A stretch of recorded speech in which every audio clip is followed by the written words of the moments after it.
हम कुछ बातों को देखेंगे, हम 4 बातों को देखेंगे जिसमें आशीष कौन पा सकता है। सबसे पहले हम लोग नीति वचन का पुस्तक निकालेंगे 22 उसका 9 पद को पढ़ेंगे। यहां पर लिखा हुआ है, दया करने वाले पर आशीष फलती है, क्योंकि वह कंगाल को अपनी रोटी में से देता है।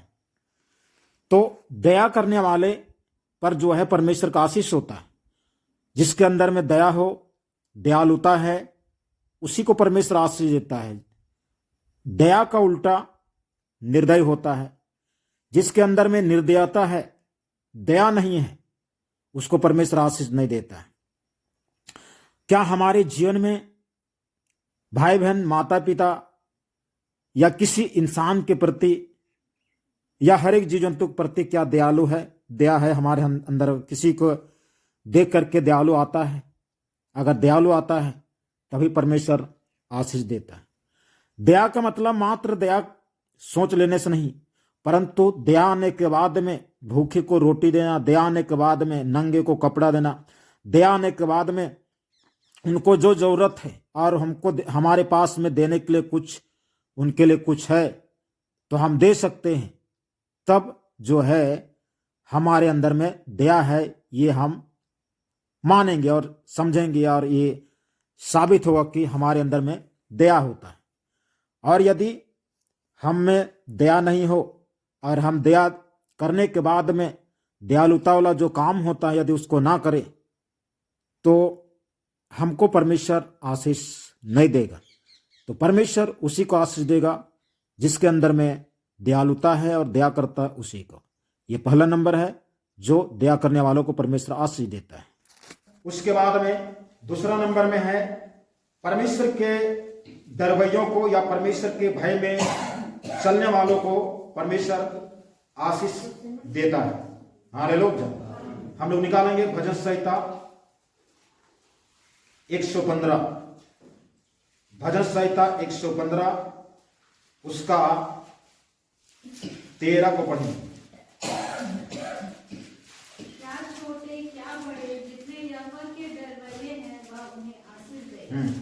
क्या छोटे क्या बड़े जितने लोग परमेश्वर के डरवैये हैं वह उन्हें आशीष देगा। हालेलुया। आशीष कोई बड़ा ऊंचा उम्र जान करके, उम्र को पहचान करके आशीष नहीं आता है। परमेश्वर किसी को आशीष उम्र के हिसाब से नहीं देता, आशीष सबको परमेश्वर देता है। क्या छोटे क्या बड़े जितने यहोवा के डरवैये हैं वह उन्हें आशीष देगा। हालेलुया। उसके बाद में 128 भजन संहिता 128 निकालेंगे और उसका 4 को पढ़ेंगे। सुन जो पुरुष यहोवा का भय मानता हो, सुन जो पुरुष यहोवा का भय मानता हो वह ऐसे ही आशीष पाएगा। वो व्यक्ति वैसे ऐसे ही आशीष पाएगा। तो यहाँ पर परमेश्वर का भय मानना, परमेश्वर का डर मानना, वही व्यक्ति परमेश्वर की आशीष के बारिश होगा। हालेलुया। तो परमेश्वर अपने डरवैयों को, छोटे हो बड़े हो, जो परमेश्वर के डर भय में चलता है उनको परमेश्वर आशीष देता है और आशीष से भरपूर करता है। हालेलुया। उसके बाद में अगला तीसरा नंबर पर देखेंगे, परमेश्वर धर्मियों को आशीष देता है। हम लोग निकालेंगे नीति वचन 3 अध्याय उसका 33 को पढ़ेंगे।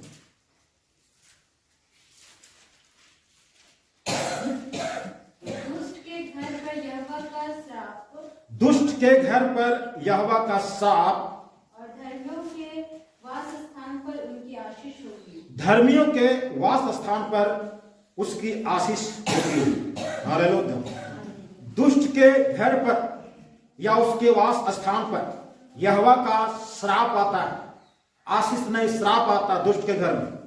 लेकिन परंतु जो परमेश्वर के साथ में धार्मिकता का जीवन बिताता है, जो व्यक्ति धर्मी है, वो धर्मी व्यक्ति के वास स्थान पर उसकी आशीष होती है, परमेश्वर की आशीष होती है। हालेलुया।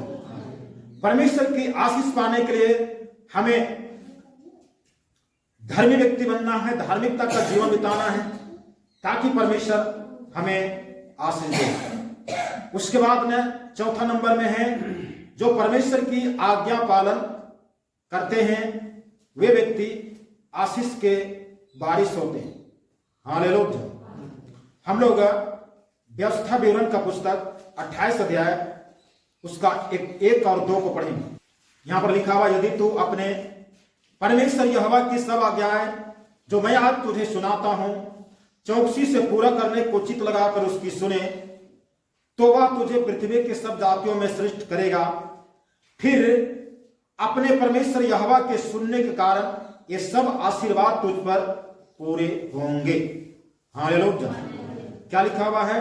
तू अपने परमेश्वर यहोवा की सब आज्ञाएं, हालेलुया, परमेश्वर की आज्ञा पालन करने वालों को परमेश्वर आशीष देता है, आशीर्वाद देता है। यहां पर अगर इस 28 के 1 से 15 तक पढ़िएगा पद में, तो यहां पर सब आशीषों को दिया गया।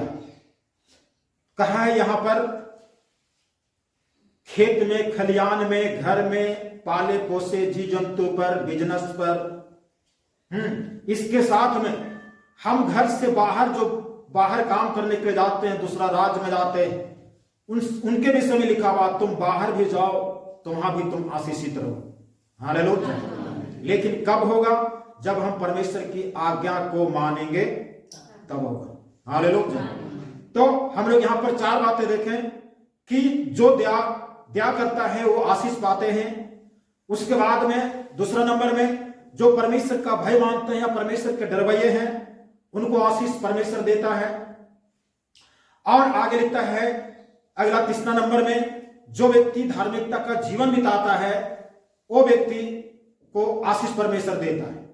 और चौथा नंबर पर जो परमेश्वर की आज्ञा को पालन करे उसको परमेश्वर आशीष देता है। हालेलुया। परमेश्वर के दास के द्वारा टीचिंग्स को सुनने के लिए, अनाउंसमेंट्स और अपडेट्स को जानने के लिए आप हमारे YouTube चैनल को सब्सक्राइब करें और साथ में बेल आइकन को दबाएं, ताकि जब भी कोई नई अपडेट हो तो आप सबसे पहले जान सकें।